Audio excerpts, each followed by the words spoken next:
Welcome everybody to today's episode at the Collective Institute of Ideas. We have Alfie Dundas, comedian, our first comedian to have with us today.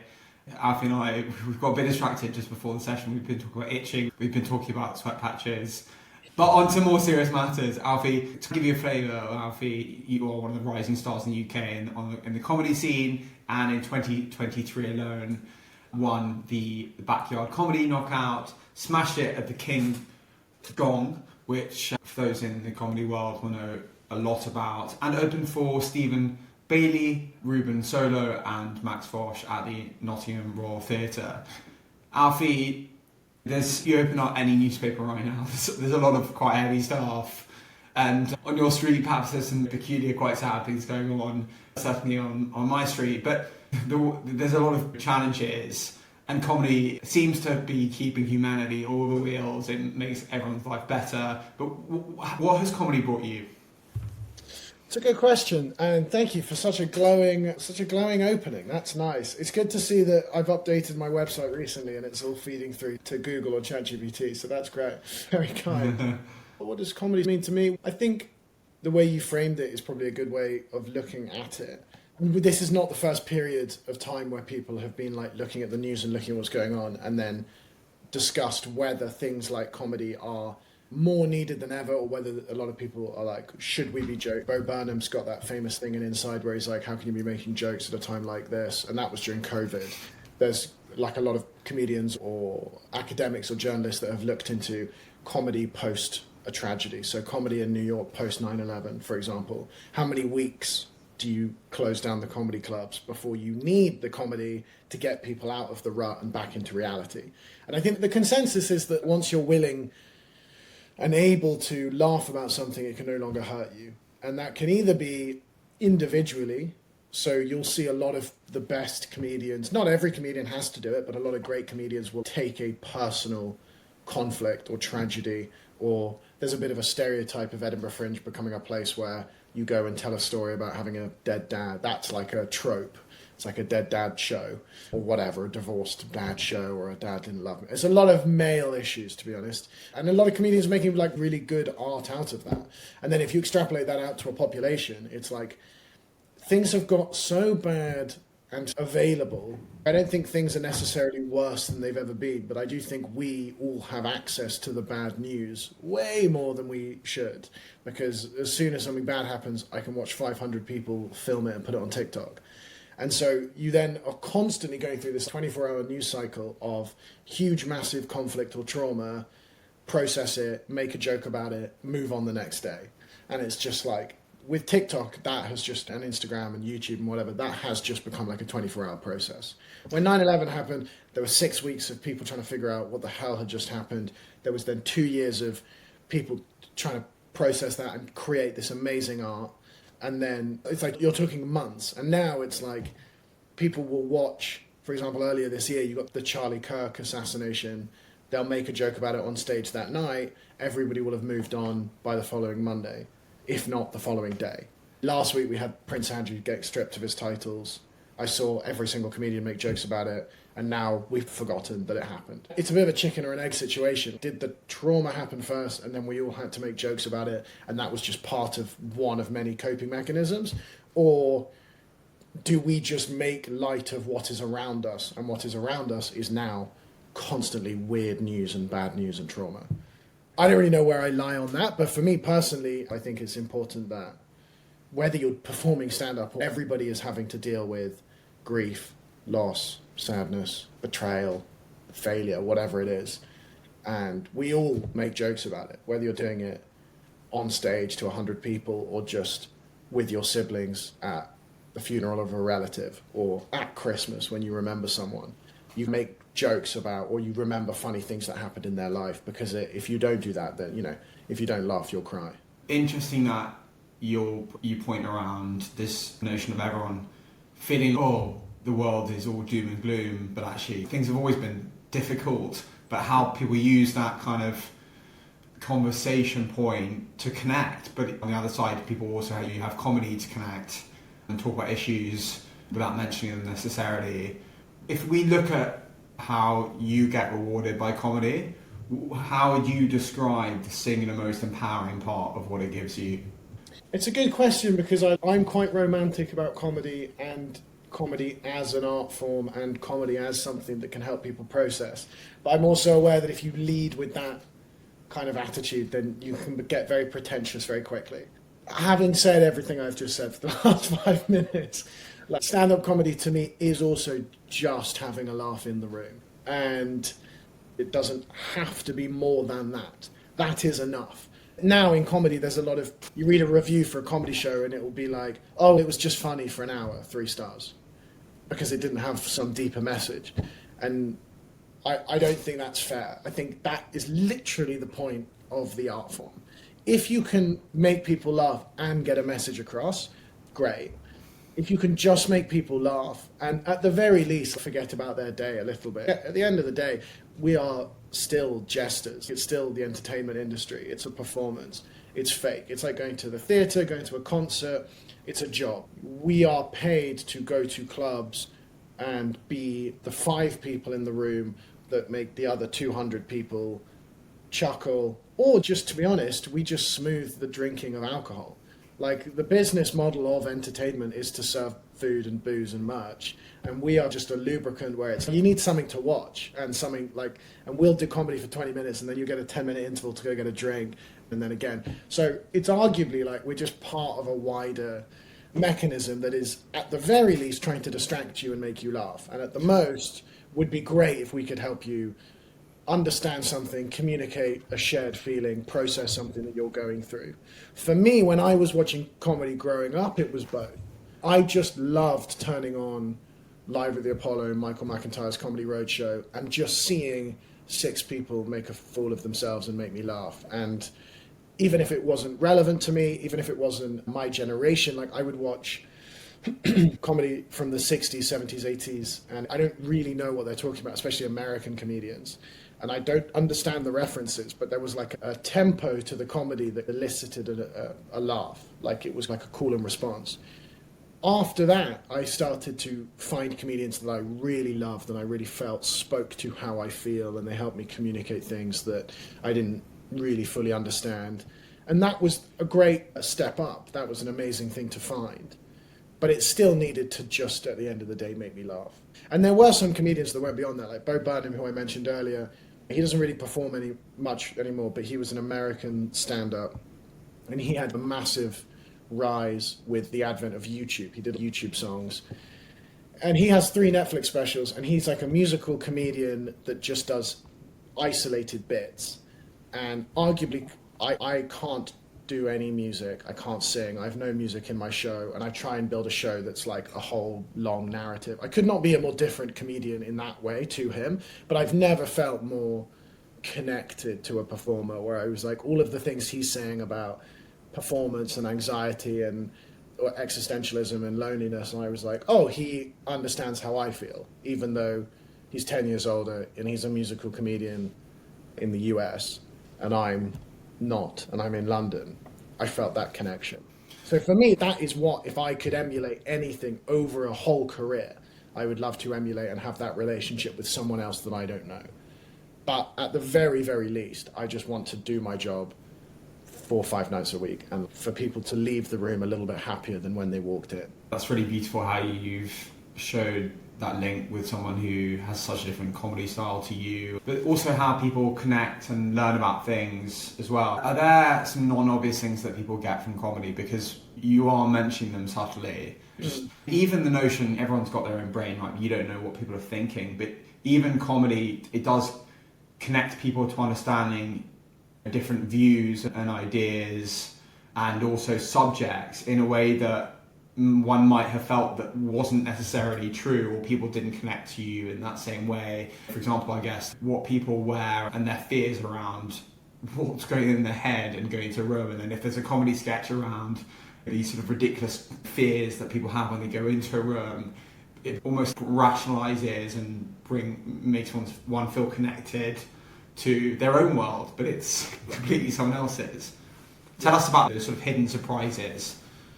Yeah, to be honest, I think what you're touching upon there is not only like a stand-up thing. I think that's just like the basis of comedy. if you're trying to break down what is comedy or what makes something funny, I don't know what the entire formula is, but a part of it is 100% has to be relatability. And I think nothing explains that or like showcases that better than Instagram, TikTok, short form sketch comedy that isn't recorded in front of a live audience, but still counts as comedy and makes people laugh. So every comedian is now doing it because I can record 50 videos in my room in a day and I can only record one stand-up clip. It gives you more freedom, but if you break down what on Instagram as comedy, after a while you'll notice that it's not necessarily jokey. In stand-up we have a set-up punchline. That's the foundation of all stand-up comedy. Whereas online, it's more POV. You're in your 30s and your boss tells you to do that. And it's relatable. It's, oh, I'm in my 30s and I work in an office. And isn't that oh, here's the character from HR and here's the character from sales and here's the whatever. And it can be as easy as, I posted some videos where when I was getting Ubers home after gigs, I would just set up my camera, film myself, and I'd pretend to the Uber driver that I was on like a really important venture capital call. And then I would just talk absolute jargon and just reel off all these terms that I knew from when I was working in tech before I did comedy. And then just pretending to my Uber driver that I work in VC. And you chuck that out on Instagram, and that would get more views than my stand-up clips because everybody that works in tech is seeing all this terminology, and they've all had the thought, isn't this a bit ridiculous? They've all seen a pitch deck and gone, that's a bit silly, and everything's a buzzword, and we're talking about AI, and everybody's talking about reinventing the wheel and pushing the counter, and like all of these things that don't mean anything. I wasn't even making jokes, I was just saying them out loud. And then everybody's in the comments like tagging their colleagues because there's this shared humor that's unspoken.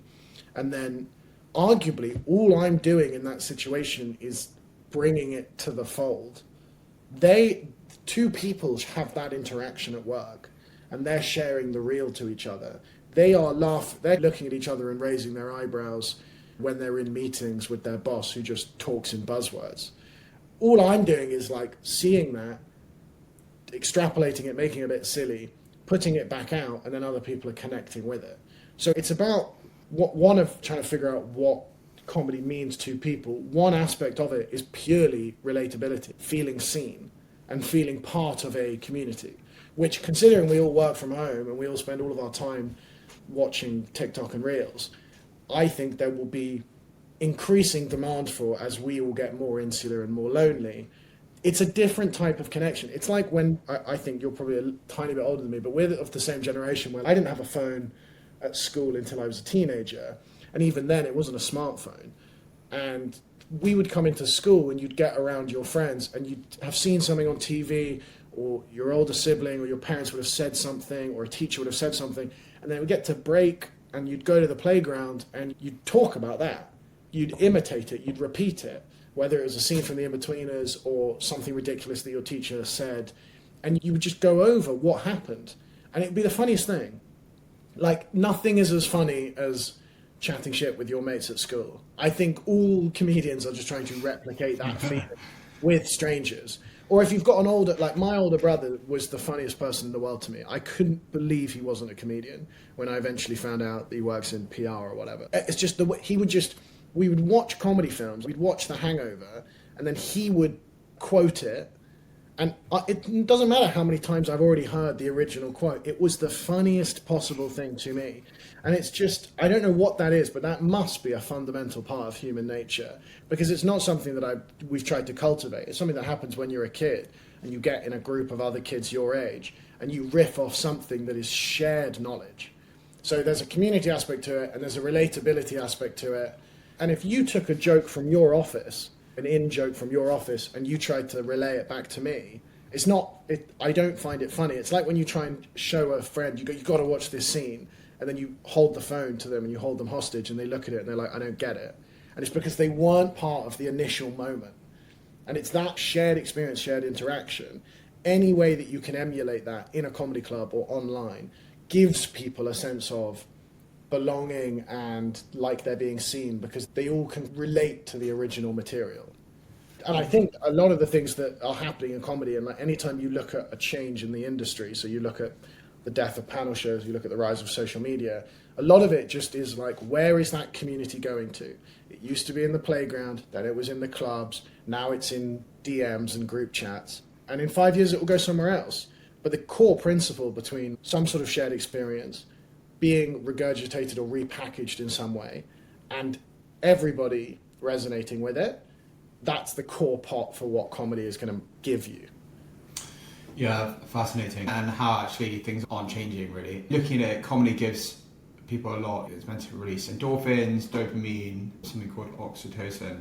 Part of life is navigating through conflict, whether it be across a Christmas family meal or something bad's happened. People have very different views on what's going on. Can you think of moments that you've been in or heard about where comedy completely dissipated tension? That's a good question. I think someone, every year it does the rounds. It's like a Ricky Gervais or someone of that level of fame has a story of their father's, Ricky Gervais's mum or dad's funeral, and everybody's sad, and then one of the siblings cracks a joke and everybody smiles or whatever, and he talks about it on panel shows and it always gets in a round of applause. And I'm always like, damn, I wish I had that exact thing. There's nothing in particular that comes to mind, but I'm 100% sure that cracking jokes and humour has been the connecting link for me in all of my meaningful relationships. So I'm aware that going back, and I remember joining a new school when I was 8, and that was one of my earliest memories of new challenge, new environment. And I moved from a school to a new school closer to home, but everybody else that was going to that, I was a bit of a late addition, and most of the people going to that school had a connected kindergarten school before. So having to join a new school, but also where everybody else is already friends. And I'm still friends with a lot of those guys now, but the basis of those friendships were humour and comedy. That was my thing. I was not the most intelligent or the best at sport, but I was cracking a lot of jokes. I'm sure that also made me unpopular with equal amount of people as it made me popular with, which is like when you're cracking jokes, you could have made half the room laugh and the other half hate you. But then I went to boarding school, and there's many ways to avoid trouble at boarding school, because there is a lot of trouble, because you've got boys 5 years older than you and everybody's confused and going through puberty and they just want to take out their anger on people. And one way to avoid being bullied or just running into trouble is to make older children laugh.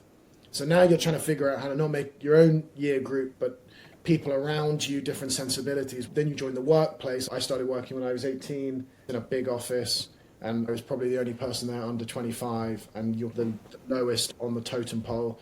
And again, it was like I have nothing to talk to a senior 45-year-old marketing manager about. I can't talk. He's going through a divorce and he's got kids, and there's nothing that I can glue. But if I can make a joke about the office or about something that's happened, again, like we've just been talking about, suddenly you ease the tension.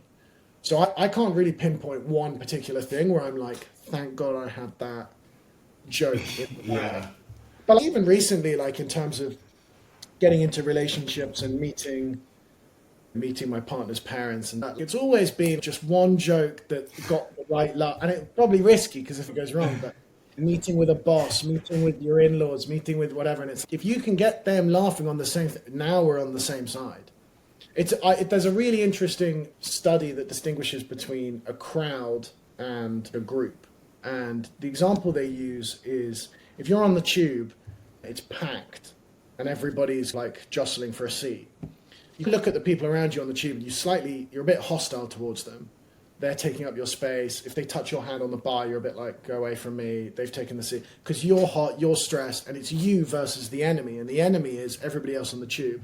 If the tube stops suddenly and the person comes on the tannoy and goes, sorry, we're being held at a red light, we should be moving in the next couple of minutes, you look to the people around you and you go, oh, classic TfL, classic London, tubes never working. And now you have a common enemy that's out of sight, and it's such a minor inconvenience, but now you're friends with the person on the tube. Now you are the in-group, and TfL is the enemy.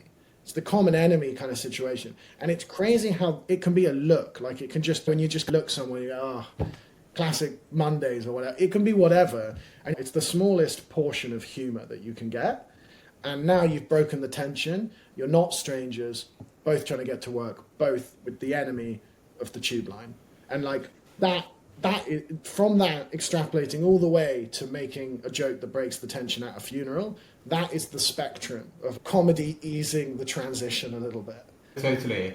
And the world's filled with different cultures, but comedy, there's so much room for it to go from here in terms of how it can bring people together in the way that it already does, as you say, in the tube with funny things happening. But also in terms of it's an amazing way in which people can achieve things, maybe take pressure off themselves. Have you had someone like a mentor, someone you've looked up to, maybe they've done really well professionally, or maybe there's a kind of pillar in a community where they use comedy just in a way that helps them and others? Really good question. I feel like that's interesting because I'm relatively new to comedy in the sense that I've only been doing it for 3 years, quote unquote, like as the main focus. It's you've got to self-elect when you're going to call yourself a comedian rather than just doing gigs as a hobby, and then it's like you start making money off it or whatever. But so I'm used to working in an office and having mentors in business, and it's because it's a creative field. I don't necessarily have that same thing in comedy. There's a lot of comedians and people that work in the industry that have been incredibly generous and like kind, and I take a lot of advice from. But because they're comedians, the thing that you get as them being your mentor is not that they make you laugh. It's that they talk to you about everything but the laughs. So when you're in the comedy industry, everybody's funny. Everybody can make jokes. That's the one thing we can all do. The guidance you're looking for is like, how do I get an agent? How do I sell tickets? How do I do social media? How do I act at gigs? Professionally, what's the etiquette for booking gigs, rocking up, running over? What do I wear? All of these things.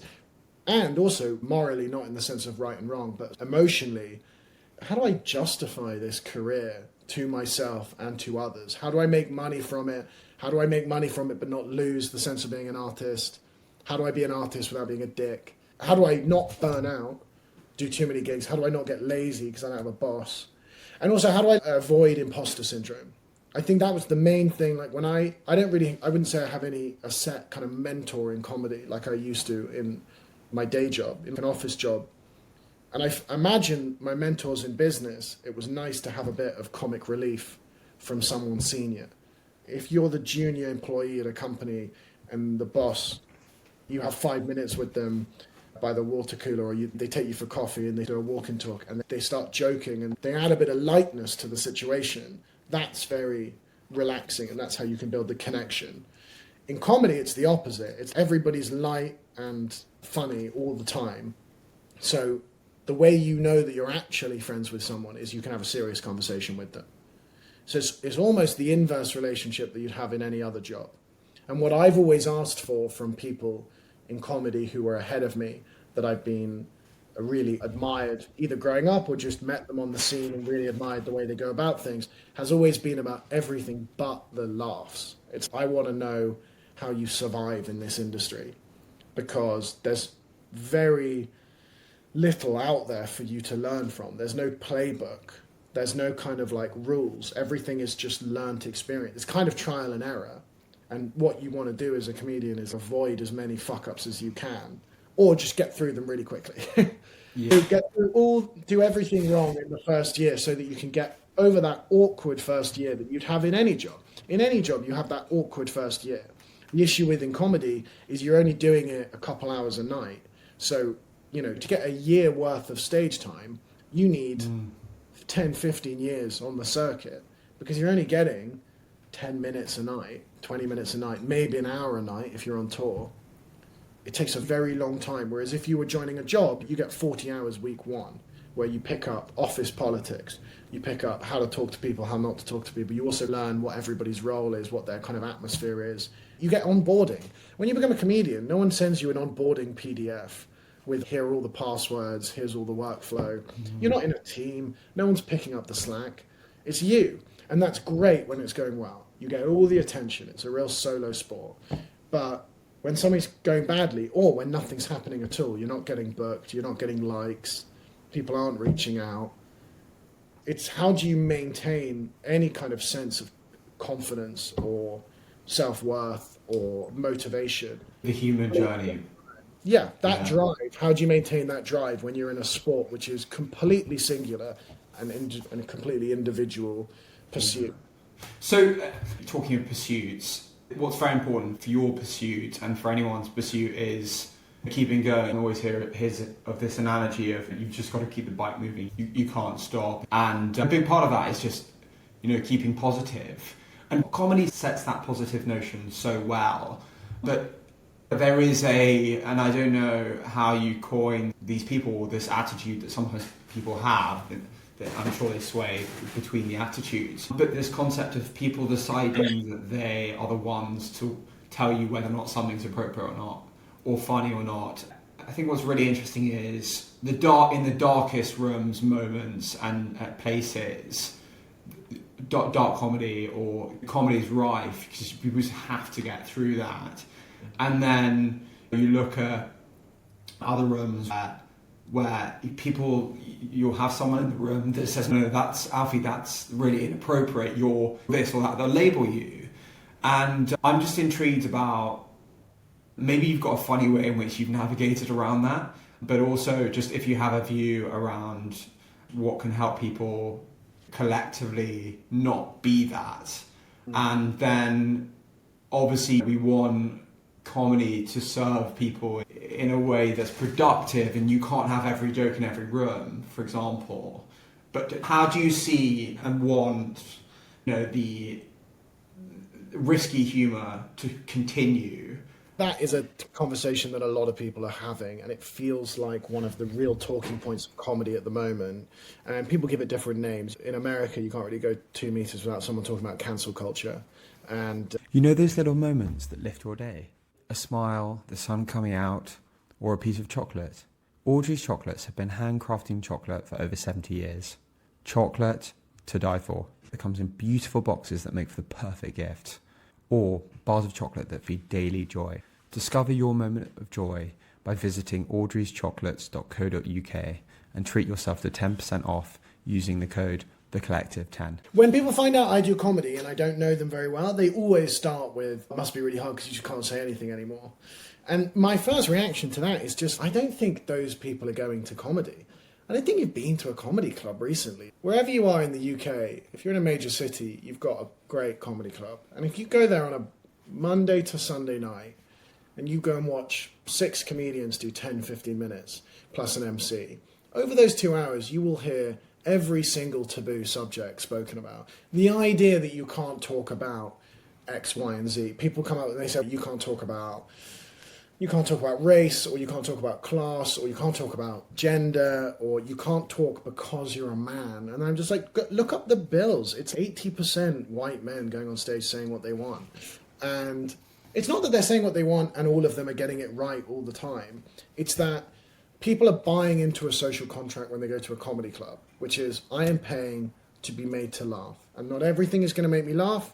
And there are some things that may offend me, but I'm not going to be shocked by the fact that the words said here are not the words which are said in the office, because it's a different scene. And you're 100% right to say, which jokes can you say in which rooms? The problem with having a conversation about cancel culture is there's so much more nuance to offence than people are willing to engage with. They see a headline, and I'm talking either side. Like, I'm talking people who are snowflake, left, loonies, whatever. I'm also talking about like the kind of right wing that are equally snowflakey and something offends them and they kick off. And it's both sides of the political spectrum or the ideological spectrum think that they are just interested in the truth. But both of them are offended. Everybody's offended. Everybody has a thing that they don't want to laugh about. And it's really hard for anybody to impose what is or isn't universally funny, because it's just not how it works.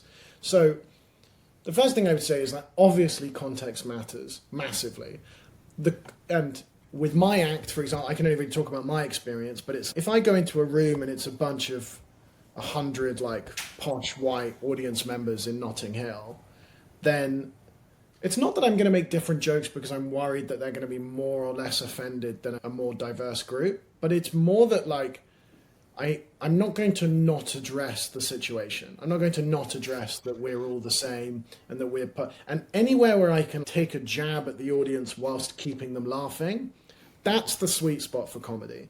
I feel like people have fallen into two camps which are both wrong. There's one camp which is it's more important to say the right thing than the funny thing. And I don't think that's wrong. I think if you're getting a lot of like applauses and a lot of like clicks at a gig, but not a lot of laughs, then you're playing it too safe, pandering to a crowd that already agree with you. That could be left wing or right wing.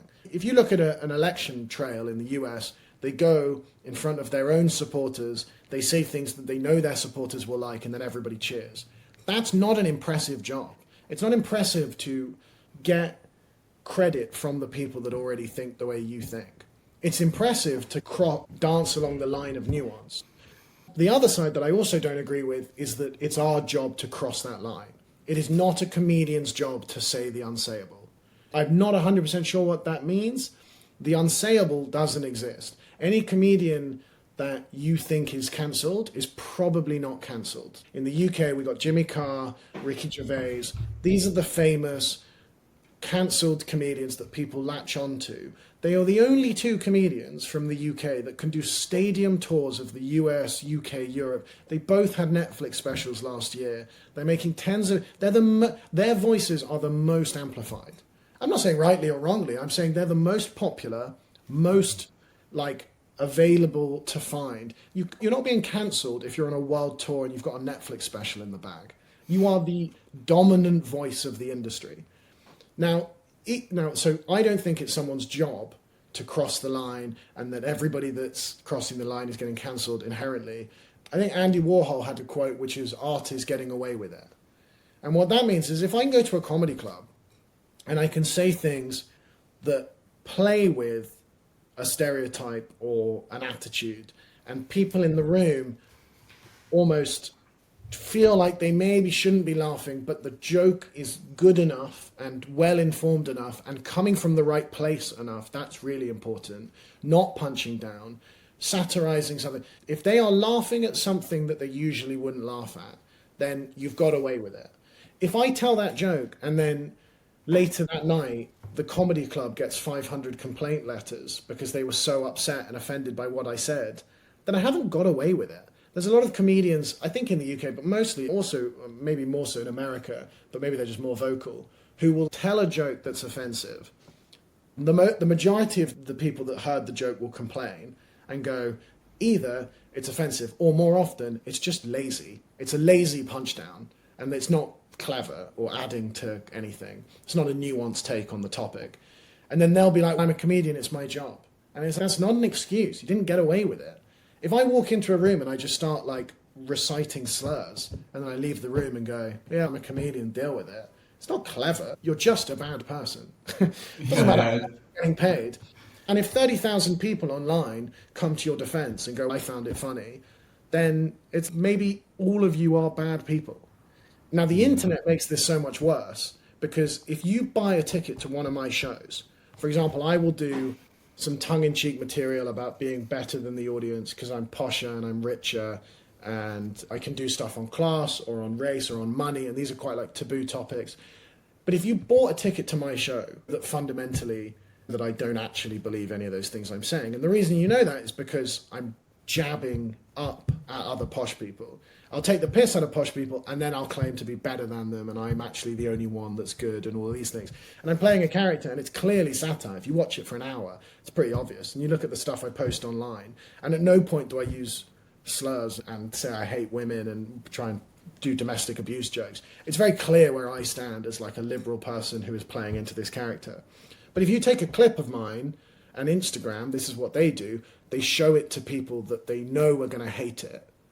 And then those people engage with it because they comment and they say liberal comedy can't be... I get called a liberal and a Tory online. And people will be like, I hate leftist comedy. And then they'll be like, I hate this Tory posho prick. And I'm like, which is it? You're just watching a 15-second clip. You already want to hate it. You then are hating it. It's confirming what you already think. And then But Instagram reward will do that because it gets the engagement. And that's where we've lost the nuance. In the comedy club, in the theatre, good things are rewarded. People will leave the room. Literally, they will take their wallets and they will leave the room if the comedy is bad or offensive or lazy. Or maybe they won't leave the room in the moment, but they won't come back to the tour next year. Whereas online, Instagram reward the good stuff, but they also make money pushing the shit around. Either way, it's engagement. Tell us about, because one particular video went viral for you, which is around your father going clubbing with you. Oh, yeah. Because it's amazing, the way you frame it is really amusing. It's just the concept of not wanting to go out with your dad. Tell us a bit about that and where it went. Yeah, that was like probably the first joke I had that I was proud of. I was going to say that popped, but I don't know what that means. But it was the first joke. You're popping. It was the first joke that I was like proud to do, and it felt real. The premise of the joke basically was starting from a place of truth, which is my dad is 50 years older than me, and he's a cool dad. Like, my dad is still clubbing. He loves this Belgian DJ called Charlotte DeWitt, and he goes to gigs on his own. We went to Lady Gaga together this month, and he went to Tom Odell last week. Like, he loves it, and he'll travel. He'll go to Europe, and he loves rave music, right? And he goes and he stands at the front, and he parties till 4 a.m. and then he goes home. Like, he really does love it. And I don't go out that much. I don't really go to raves. So the joke, I extrapolated both those things, and I basically have my dad clubbing and then me waiting at home for him to get back like a disappointed parent. And I talked about him, and I embellished a little bit, but the idea of him keeping his ecstasy in a day-of-the-week pill box and sneaking out the house and going clubbing. And the main punchline that I have is that, and this is again real, I took a video of my dad at Charlotte DeWitt at Printworks, and I put it on TikTok, and it went super viral. And all the comments were like, music has no age. I hope I'm like this when I'm 75 or whatever. And then there were some comments, because again, Instagram will show it to everyone, who were just like, he's hot. And then there were comments like, this is my type. Like, do you have a mum? There was all this kind of stuff. And I just thought that was really funny. So I turned that into a bit. And I would love to do more with that premise. If Jack Whitehall hadn't nailed Travels with My Father, which unfortunately he did well and a lot of series of, I would love to try and commission a show where me and my dad go to the 20 best raves around the world. Because he just loves it. He loves the music, and he loves being... Neither of my parents were necessarily into comedy per se, but my dad was definitely into performance and expression of some kind. And that must be where I generate that interest from. That joke's a great example of something which is like, it comes from a place of truth. The details are false, as in, he doesn't really take ecstasy and keep it in a day. But those are punchlines that I hope just supplement the feeling I'm trying to get across, rather than people feeling deceived when they meet him and it's not necessarily true. But it's like, you got to drum up the stakes a little bit. All of the major things that I tell in that story and that joke did happen. And then again, you clip it and you put it online, and suddenly I've got people from the rave community sending me messages and saying, you've got to bring your dad to Ibiza. We love your dad. He's a legend here in Vegas. And then a whole bunch of people who just have seen it out of context and gone, he sounds like a shitty father. He's not very present. Oh, I can't believe we're celebrating alcoholism and drug abuse. And I'm just like, oh, it doesn't matter that much. It's just Instagram comments and DMs. But I'm like, take a day off. You don't have to get upset about every single thing. And if you are going to get upset, comments and DMs don't really have purpose. There are genuinely bad people doing genuinely bad things and getting away with it. And then there's people like just posting jokes online that are getting hounded. And it feels like I don't know, it's just, I don't know if the platforms are to blame or if we're to blame because we've let them chip away at our attention span, and now we're so reactionary to everything. But going viral is such a visceral feeling of, here's literal love, here's likes and love and comments, bing, your phone is blowing up, here's millions of views, hundreds and thousands of likes, tens of thousands of comments, and then 2 days later, who the fuck are you? I don't care, no more views. And I didn't get paid for the views anyway. I'm not getting paid every time I get views on Instagram. So if you don't, I don't know, it's all feeding into this thing, which is like immediate dopamine hit. immediate reaction. And if by Instagram's internal logic, if we can't make you laugh, then we better upset you, because we need a reaction of some kind. There's a reason more people are on Instagram than watching the news, and it's because it's a constant supply of dopamine hit. Speaking of reactions, it's such a relatable concept that, like, going out clubbing with your father for lots of different reasons that I won't provide a few. You've got a personal story there, Arthur. Yeah, we'll move on quickly. But when you're thinking of new content, the types of jokes and the topics must really vary. Are there some situations or objects that you're like, I need to cover this, but I just haven't quite found the angle? Yeah, 100%. It's a real balancing act of trying to decide what you would love to joke about and then writing the jokes, or just having a joke and then turning that into a bigger topic. And yeah, sometimes there are jokes that I write that are 1 or 2 liners and I go, that's great, but it's completely irrelevant. It's not relevant to anything I want to talk about. I give you some examples, I just have them all in my phone. But then at the other side, like you said, like there's things that I look at and I go, I think I'm in a position to write the definitive bit on X. Like every now and again, Jim Jeffries has the definitive routine on guns in America. It's about 10 years old. You can find it on YouTube. It's 20 minutes, and he just hits it from every angle. He's an Australian living in America. He goes about the arguments for guns, against guns, these types of guns, those types of guns. He does a comparison. He takes guns out, put knives in. And if I wanted to write a bit about American guns, I just go, there's nothing I can say that he hasn't covered. He smashed it out the park.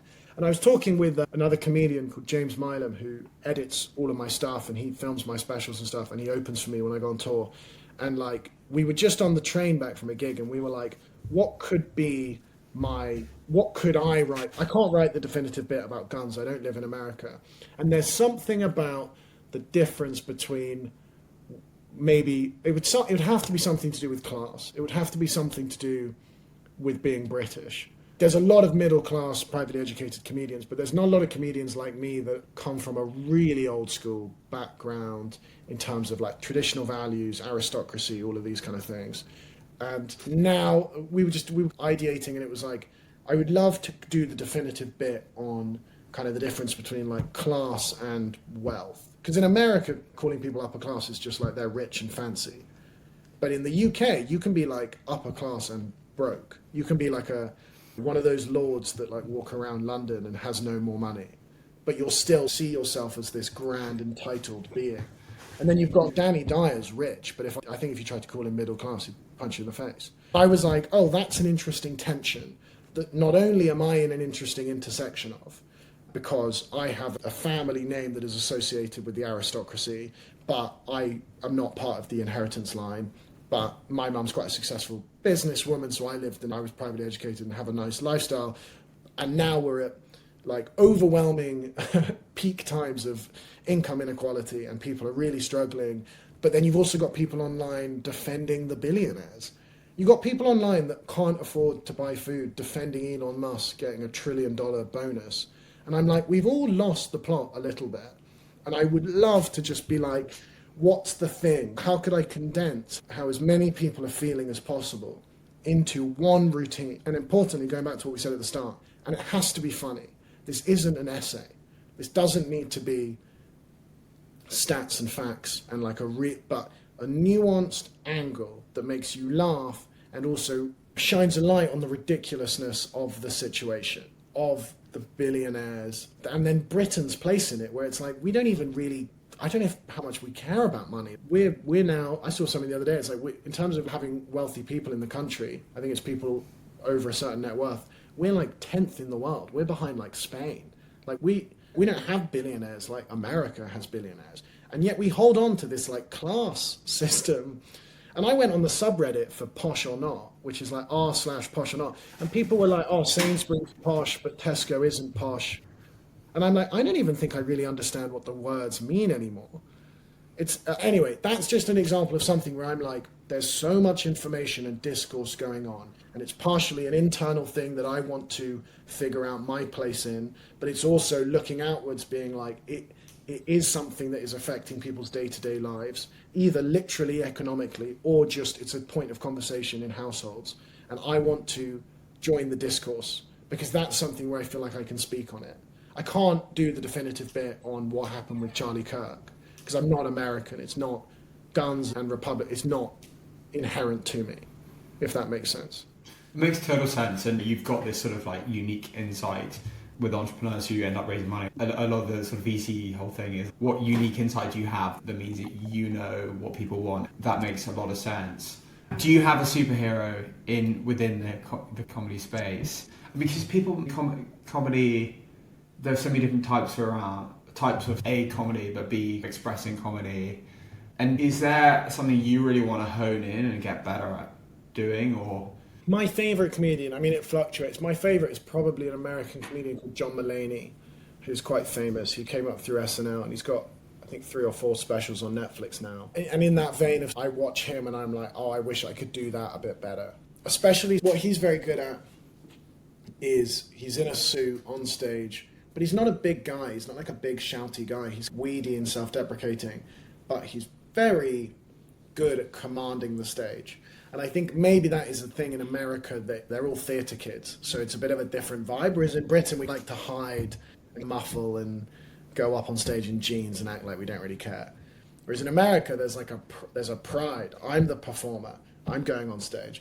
And I don't want to be that for the sake of it, but I think what I need to do to get better is to be less scared to perform. I think I'm relatively good at writing jokes and coming up with an angle, and I think what I'm naturally bad at is commanding the stage a little bit better. Act outs, for example, like not doing an impression but telling a joke about something and then acting it out, it just doubles the amount of time you have.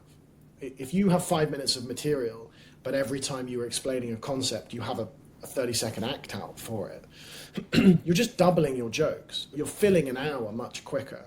If you go back now and look at anyone, like you look at Michael McIntyre, you look at Jack Whitehall, you look at watch how often they're doing an impression or an act out or what. Michael McIntyre's whole thing of the spices on the spice rack, and then he's got I am 5 spice, and he's running around the stage. It's like he's only got X amount of jokes. He's then got double the amount of impressions, and that is tripling the laughs. And I think for me, to take myself from a place where I can do a 10-minute set at a club to people want to spend an hour with me and I can keep them entertained and I can go on tour and I can do Edinburgh Fringe and all these things, which is what I want to do next year, and do it in a big room, do it in a theatre, do it in a big club where you're performing to the person at the back of the room. You've got to make sure they have a good time. And just making myself a little bit bigger, a little bit bolder, and being less kind of 25 and trying to be cool and trying to hide behind the mic and wear a hoodie and that kind of stuff. Just get a suit on, go bold, commit to the bit, and when it doesn't land, yeah, you're going to fall flat on your face, but when it hits, it's going to hit so much harder. And you're going to be doing, more importantly, you're going to be doing something interesting. And that's where I need to go.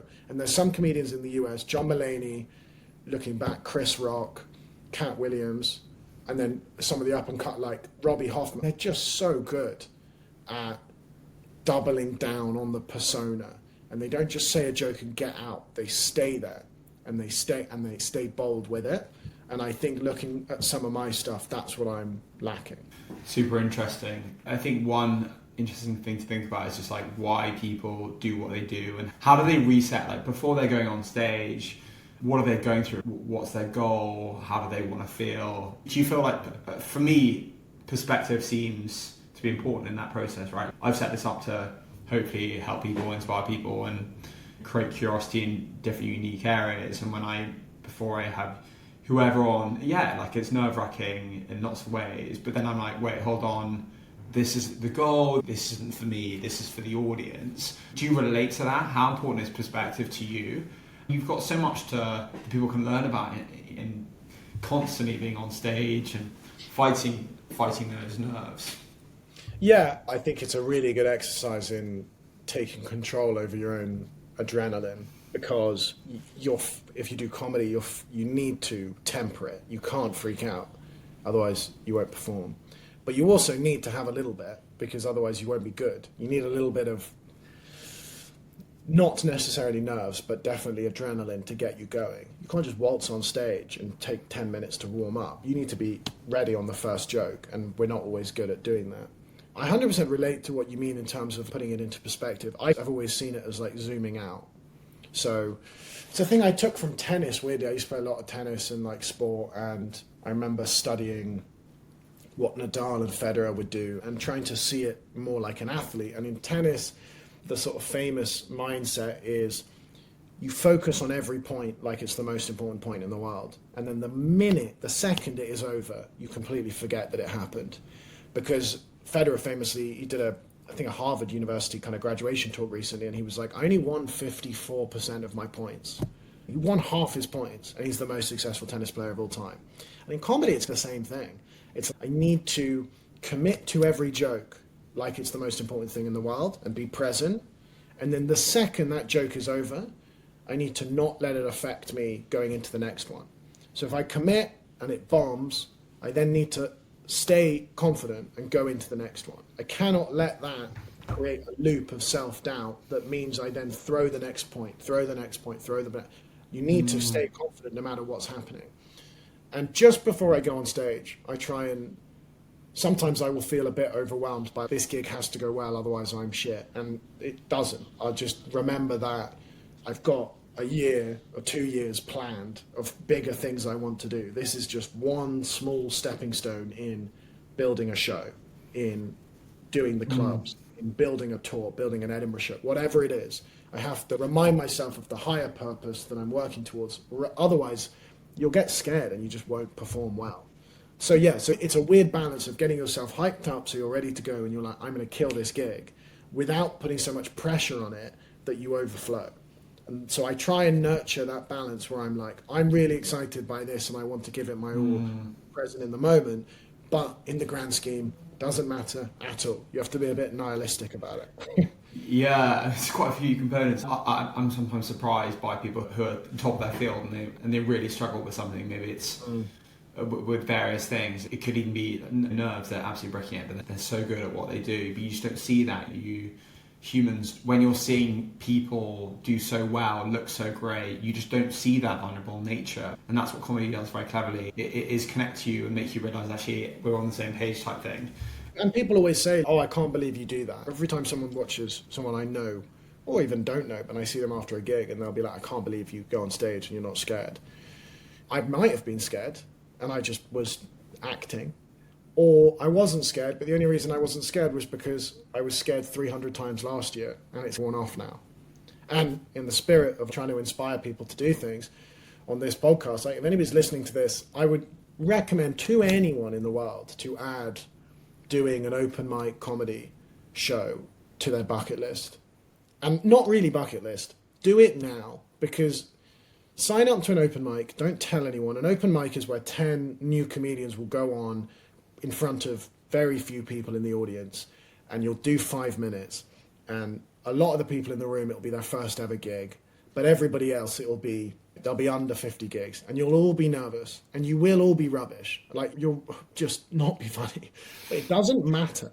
It's a really supportive environment. You're not going on to the Apollo where people have paid 60 quid. You're going on to a free gig at a pub, and just Google how to write stand-up, and just try and write 5 minutes, write 3 minutes, doesn't matter. Go on stage, do it. You overcome so much by just doing one gig. You get on to a stage, you get blinded by the light, you hold the mic, you deliver to the room. Some of the laughs will get a giggle, some of the laughs will go to silent, and you'll feel it in your stomach. But I guarantee you go to work the next week and someone calls you into a meeting or a presentation, you will feel no fear. Because if you can go on stage and get through talking to strangers in the back of a pub where you don't think you're very funny, you can 100% manage that presentation that you're actually, in the grand scheme of things, quite well prepped for. So the earliest you can do something like stand-up or open mic music, it's the same atmosphere, or improv, but especially stand-up because it's so raw and it's so all or nothing. I think the rest of your week at work gets a hell of a lot easier. And meeting new people, going on first dates, going into work, like you just will have this confidence of, look, if I can survive that, I can survive this presentation. Yeah, some people who really care about outcomes. You can almost people can very easily overgear into, oh, I must do well. Like, that doesn't necessarily mean you do well. Like caring less. I keep on hearing about when people care less about outcome. It doesn't mean that they're trying hard. They want it that much, but when they drop the pressure, but it doesn't matter if it goes to shit. They can sometimes just smash the execution, and it's just almost building that acceptance in the hey, if it doesn't go right, okay, that's fine. And that's such a healthy mentality to a lot of life. And comedy forces you to have that, because sometimes you can write the best joke in the world and you can go to a gig and it's a bad gig and there's 5 people in the audience and they don't laugh. And that's when you have to come to the realization that it's not all about the outcome. It's not about where, because I could go on stage and slip over and they can laugh. It doesn't mean I was a good stand-up comedian. It just, you got to do it purely because you're doing it. There are some things you just have to do for the sake of it, and you're not going to get anything material out of it. It's like going to the gym. It's like you're not going to be jacked the first day you go to the gym. You are going to feel better, and you are going to have done the work, and it is going to build a better habit. And it's the exact same thing. You just got to see it as a hurdle. And the trick is to find a way to enjoy the slightly boring thing, the slightly scary thing. Find a way to just enjoy it, see it as an experience. I did my first stand-up gig when I was at uni, and I just didn't tell anyone. And I just went and did it. And I thought, if it goes horrifically, I'll never tell anyone. No one will ever know. And you just got to take that leap. You can't reason your way into it. Lower the barrier. Fuck it, I'm going to put paint on the wall. Like, just send an email. If you're listening to this, after this finishes, send an email to a local open mic and be like, can I do an open mic next week? And just do it. Don't think about it. Don't worry about it. You'll be absolutely fine. We're now going to move to the quickfire questions. So 3 things you get joy from. Stand-up comedy, my relationship with my partner, and Arsenal Football Club. A mantra you want to embrace now would be? A mantra I want to embrace now would be... Yeah, a motto. Okay. Oh, crap. Something I'm so caught up in stand-up, I'm thinking of live, love, laugh. Those things I take the piss out of. Every day it's your last, and it's, I don't think I want to do that. Yeah. One I heard recently that I really like is go where you're loved. Go where you're loved. That's fantastic. One unusual thing that gives you pleasure. Reddit. Maybe not that unusual, so I'll be more specific. r/font spotting, where people upload photos of like signs and fonts that they don't know, and then people identify them in the comments. Oh, it's the best. A favourite film, book, or artist that isn't obvious? There's an old animated film called Hoodwinked that for some reason I watched as a child and I think was the funniest film I ever saw, and I now literally cannot find it on any streaming platform. I think there might be a conspiracy. One thing you can add to your bucket list? Go to all continents before I die. Alfie, thank you so much for today. It's been such a privilege to have you on. Thank you very much for having me. This has been a thoroughly nice way to spend a Monday.